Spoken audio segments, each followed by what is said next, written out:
A monk was strolling through the garden at the Zen monastery, listening to music. He stopped when passing another monk who motioned for him to remove his earbuds. "What are you doing?" the second monk asked.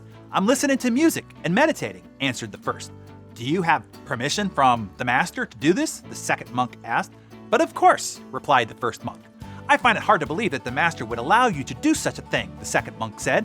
"I was denied this very privilege just yesterday." "Well, how did you raise the question with the master?" the first monk asked. "I approached him and I asked, when I am meditating on my walks through the garden, is it okay to listen to music?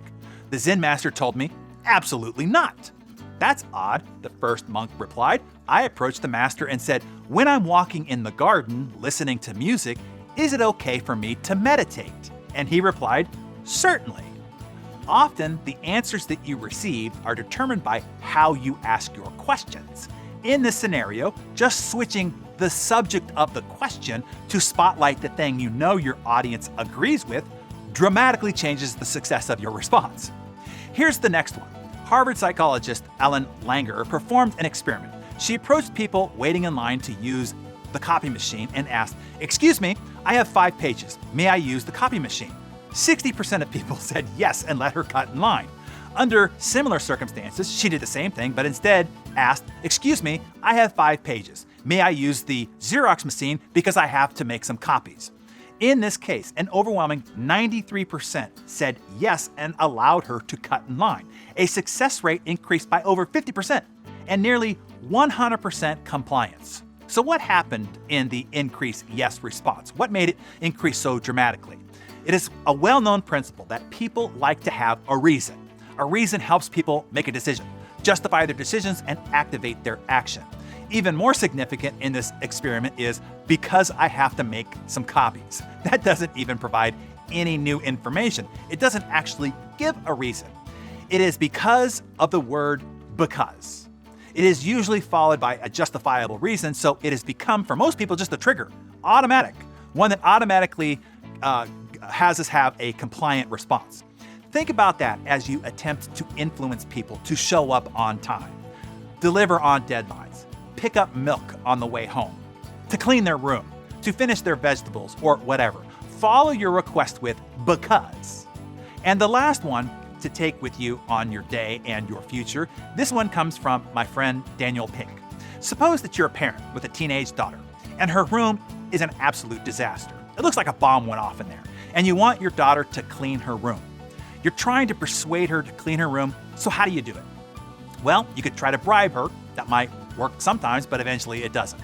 You could try to threaten her. That might work sometimes, but eventually it doesn't.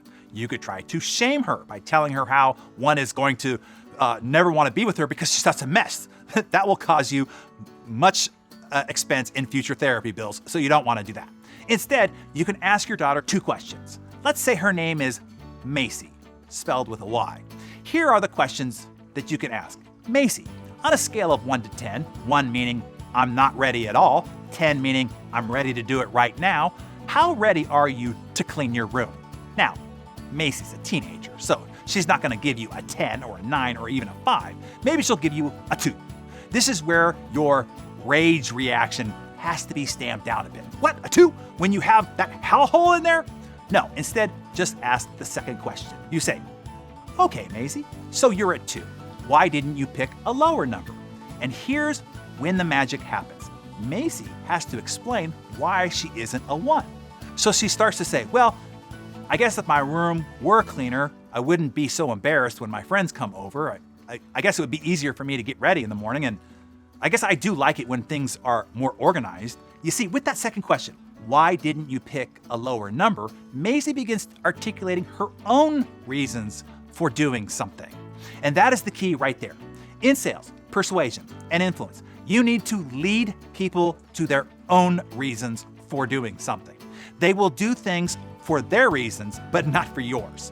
All you can do is expertly guide them to their reasons. And these 2 questions will help you do just that. By the way, even if Maisie is an uber snarky kid and says 1, here's what you can say to Maisie. "Okay, Maisie, what can we do to make it a 2? And with that, often what Maisie will say is, "Well, I guess maybe if you and mom helped me for 15 minutes to get this started, or maybe if I didn't have to set the table and take out the trash tonight, maybe that would free up some time for me.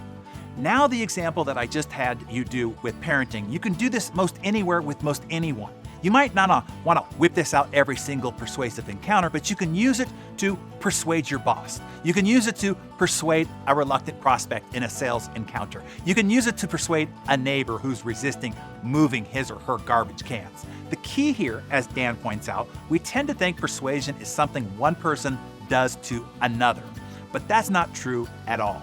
Persuasion is really something that people do for themselves, and your job as the persuader, as the salesperson, as the leader, as the parent, or even good friend, is to guide people to their own reasons for wanting to do something, one that also benefits you.